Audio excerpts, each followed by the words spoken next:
Israel और Hamas के बीच जारी जंग ने पूरे विश्व को हिला दिया। इस युद्ध में हजारों लोगों ने जान गंवा दी। मौत की इस जंग का खेल अभी खत्म नहीं हुआ है। साल 2007 से इसराइल हमास युद्ध में फलस्तीन से हमास द्वारा गाजा पट्टी पर नियंत्रण हासिल करने के बाद दोनों पक्षों के बीच अब तक यहां 5 युद्ध लड़े गए। यह जंग का सबसे घातक और विनाशकारी युद्ध है। यह लड़ाई इसी साल 7 अक्टूबर को उस वक्त शुरू हुई जब हमास ने दक्षिणी इसराइल में खूनी हमला किया।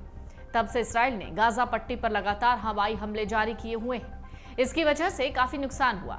इसराइल के युद्ध से गाजा का इलाका तबाह हो गया है। शनिवार रात भी गाजा पर इसराइल ने बमबारी की। मीडिया रिपोर्ट्स कहती हैं, फिलिस्तीनी समाचार एजेंसी ने कहा है कि शनिवार रात गाजा के मघाजी शिविर पर इसराइली बमबारी में 51 फिलिस्तीनी मारे गए। इनमें ज्यादातर महिलाएं और बच्चे थे, जबकि इसराइल का कहना है कि वो नागरिकों को नहीं बल्कि हमास को निशाना बना रहा है।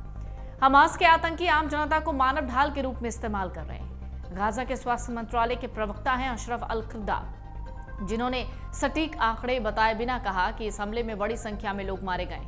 वहीं कई लोग गंभीर रूप से घायल हैं। घायलों का अस्पताल के इमरजेंसी वार्ड में इलाज चल रहा है।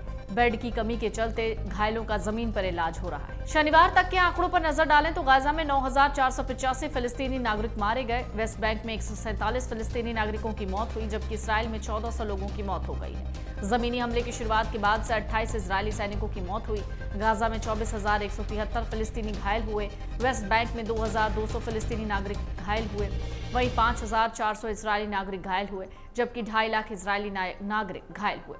गाजा में 15 लाख से ज्यादा फिलिस्तीनी विस्थापित हुए हैं, जबकि गाजा में 33,960 आवासीय इकाइयां भी नष्ट हो गई। आपको बता दें कि रिपोर्ट के मुताबिक 7 अक्टूबर को जब यह हमला हुआ, इसी दौरान कई लोग मारे गए। संयुक्त राष्ट्र की सभी प्रमुख एजेंसियों के प्रमुख की ओर से संयुक्त बयान में कहा गया कि यह आंकड़ा एक ही संघर्ष के बाद दर्ज किया गया। इसराइल की एक मीडिया रिपोर्ट की माने तो बयान में गाजा में नागरिकों की मौत पर आक्रोश जताया गया और तत्काल मानवीय युद्ध विराम का आह्वान किया गया। इस बीच ये भी मांग की गई कि हमास उन बंधकों को रिहा करे जिन्हें इसराइल से अगवा किया गया था।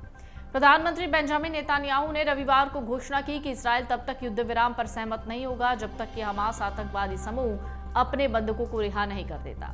नेतन्याहू के कार्यालय से जारी बयान में कहा गया कि युद्ध विराम शब्दकोश से बाहर है। हम इसे तब तक जारी रखेंगे जब तक हम उन्हें हरा नहीं देते। हमारे पास कोई विकल्प नहीं है। बयान में कहा गया 30 दिन हो गए हैं, बहुत हो गया, ये अब रुकना चाहिए।